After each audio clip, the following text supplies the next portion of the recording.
Burari deaths. 1 जुलाई 2018 की सुबह बुराड़ी में रहने वाले एक 79 इयर्स के सीनियर सिटीजन गुरचरण सिंह रोज की तरह अपनी मॉर्निंग वॉक के लिए तैयार हो रहे थे। वो अपने घर से निकले और वॉक करते करते अपने मोहल्ले के ग्रोसरी स्टोर तक आ गए। वैसे तो वो स्टोर रोज सुबह शार्प 6 बजे खुल जाया करता था, मगर आज की सुबह कुछ अलग थी। दूध और ब्रेड की डिलीवरीज आ चुकी थी, मगर शटर बंद होने की वजह से सारा सामान दुकान के बाहर ही पड़ा था। वो दुकान उस मोहल्ले में रहने वाली चुंदावत फैमिली ओन करती थी। गुरचरण जी पिछले 22 सालों से उस फैमिली के पड़ोसी थे और पिछले कई सालों से चुंदावत फैमिली का कोई ना कोई सदस्य रोज सुबह 6 बजे दुकान जरूर खोल देता था। और तो और चुंदावत फैमिली का एक मेंबर रोज गुरचरण सिंह जी के साथ वॉक पर भी आया करता था, मगर उस दिन वो भी नहीं आया और ना ही उसने फोन उठाया। तब गुरचरण जी को थोड़ा डाउट हुआ और वो चुंदावत फैमिली के घर चले गए। चुंदावत हाउस का गेट खुला पड़ा था। गुरचरण जी जैसे ही अंदर गए वैसे ही उन्होंने वहां कुछ ऐसा देखा जिससे उनके रोंगटे खड़े हो गए। अगले ही कुछ मिनटों में चुंदावत हाउस के बाहर बहुत सारी भीड़ इकट्ठी हो गई थी। इसी बीच कुछ पुलिस ऑफिसर्स भीड़ में से लोगों को धक्का देकर चुंदावत फैमिली के घर तक का रास्ता बना रहे थे।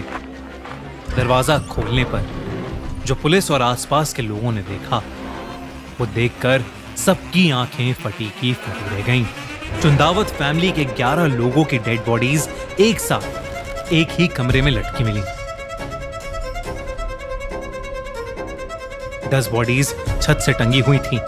सबके हाथ पैर पीछे वायर से बंधे हुए थे और आंखों पर पट्टी बंधी हुई थी। इन 10 लाशों के अलावा घर की सबसे बूढ़ी औरत अंदर वाले कमरे में पड़ी हुई मिली। ये सब क्यों हुआ, कैसे हुआ, इन सब चीजों का राज खोलने से पहले उस फैमिली के बारे में थोड़ा जानना जरूरी है। चुंदावत फैमिली ओरिजिनली तो राजस्थान से थी, मगर 1999 से वो दिल्ली में रह रहे थे। दिल्ली में उनका काफी सक्सेसफुल प्लाईवुड बिजनेस था और एक ग्रोसरी स्टोर भी था। चुंदावत फैमिली बहुत ही हेल्पफुल और खुश मिजाज नेचर की बताई जाती थी और उन्हें कभी भी पैसों के मामले में कोई दिक्कत नहीं थी। परिवार की सबसे बड़ी मेंबर 75 साल की नारायणी देवी थी, जिनके 2 बेटे थे, भवनेश और ललित। उनकी शादियां सविता और टीना नाम की 2 औरतों से हुई थी। नारायणी देवी के पति की डेथ 2007 में ही लंग्स की किसी बीमारी के कारण हो चुकी थी और वो वक्त पूरी फैमिली के लिए बहुत मुश्किल था। नारायणी देवी की एक बेटी भी थी जिसका नाम था प्रतिभा। इन तीनों के आगे बच्चे भी थे। प्रतिभा की बेटी प्रियंका, भवनेश की बड़ी बेटी नीतू, छोटी बेटी मेनका और एक बेटा ध्रुव, और ललित का एक बेटा था शिवम। चुंदावत फैमिली की 3 जनरेशंस एक ही घर में पिछले 22 साल से रह रही थीं और एक दिन अचानक पूरा परिवार अपने ही घर में मरा हुआ पाया गया। जब पुलिस ने उनके पूरे घर की छानबीन की तो वहां बहुत सारी डायरीज मिली जिनमें किसी विधि के निर्देश लिखे हुए थे। उन्हीं निर्देशों को फॉलो करते हुए चुंदावत फैमिली पिछले 10 सालों से जी रही थी। उन डायरीज में ऐसी भी बातें थीं जो किसी अलग और अननोन शक्ति की तरफ इशारा कर रही थीं। मगर ये सब शुरू कहां से हुआ? पड़ोसियों से बात करने पर धीरे धीरे पता चलता गया कि पूरी घटना ललित चुंदावत के इर्द गिर्द घूम रही थी। 45 साल का ललित पूरी चुंदावत फैमिली में सबसे ज्यादा घुलने मिलने वाला आदमी था और 2004 में एक छोटे से एक्सीडेंट की वजह से ललित को ऐसा शौक लगा कि उसने ठीक से बोलना ही बंद कर दिया था। उसके बाद 2007 में ललित के पापा की डेथ के बाद धीरे धीरे ललित के हाव भाव बिल्कुल बदलने लगे। उसके पापा के अंतिम संस्कार के समय उनकी आत्मा की शांति के लिए चुंदावत फैमिली ने घर पर 10 दिन के लिए एक पाठ रखवाया था।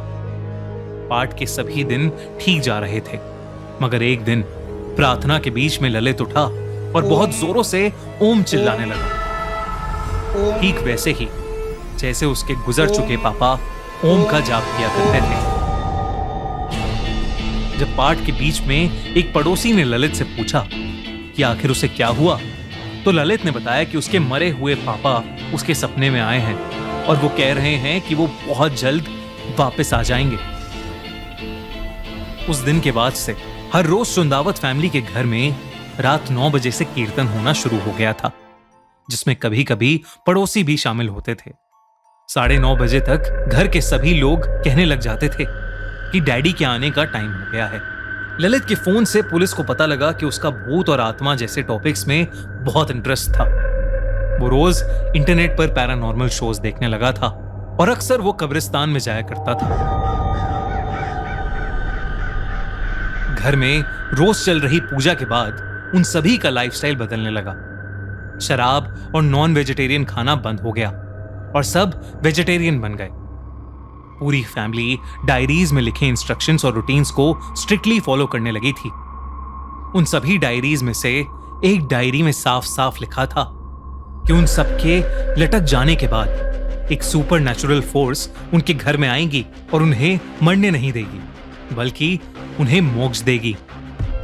मोक्ष हिंदू रिलीजन का एक कॉन्सेप्ट है जिसमें यह कहा गया है कि अगर इंसान पूरी जिंदगी अच्छे काम करे और भगवान की तरफ मन लगाए तो वो साइकिल ऑफ बर्थ और डेथ से फ्री हो जाता है। डायरी में क्लियरली लिखा था कि उन्हें लटकने से 6 दिन पहले से लगातार क्या करना था ताकि वो आखिरी दिन खुद को घर की सीलिंग से पूरी विधि अनुसार लटका सके। मौत का वक्त थर्सडे या संडे रात 12 से 1 बजे के बीच में होना चाहिए था। डायरी के फाइनल एक्ट में लिखा था कि जब जमीन कांपेगी और आसमान फटेगा तो मैं तुम्हें बचाने आऊंगा। सबसे अजीब बात तो ये थी कि कुछ लोगों ने यह भी दावा किया कि डायरीज में जो भी इंस्ट्रक्शंस लिखी गई हैं वो ललित की हैंडराइटिंग थी ही नहीं। तो फिर वो सारे इंस्ट्रक्शंस इतने सालों से डायरी में कौन लिख रहा था? क्या वो सारी डायरीज उनके पापा भोपाल सिंह लिख रहे थे, जिनकी 2007 में ही डेथ हो गई थी? यहां तक कि जिस रात पूरी फैमिली ने मिलकर खुदकुशी की या उनका मर्डर हुआ, उस रात घर के बच्चे और औरतें बाहर दुकान से स्टूल्स और वायर्स लेकर घर के अंदर जाते हुए सीसीटीवी कैमरा में देखे गए थे। वही स्टूल्स और वायर्स जिनका इस्तेमाल उन्होंने उस रात डायरी के इंस्ट्रक्शंस फॉलो करके सीलिंग से लटकने में किया था। तो क्या उन्हें पहले से पता था कि वो मरने वाले हैं? पुलिस को धीरे धीरे पूरा भरोसा होने लगा था कि ललित चुंदावत को साइकोसिस डिसऑर्डर था। साइकोसिस डिसऑर्डर एक दिमाग की बीमारी है जिसमें इंसान सच्चाई से अलग एक भ्रम की दुनिया में जीने लगता है। इस बीमारी में लोगों को हैलुसिनेशंस भी होते हैं।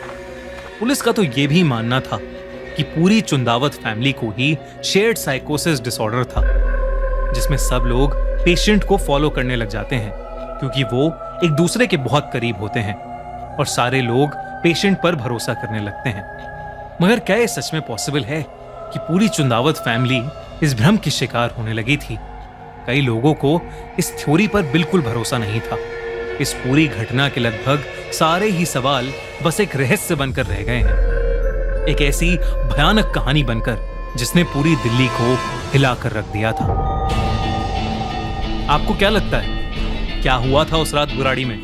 हमसे कमेंट्स में अपनी थ्योरीज शेयर कीजिए। और ऐसी ही थ्रिलिंग क्राइम स्टोरीज के लिए subscribe to the crime show by खूनी मंडे।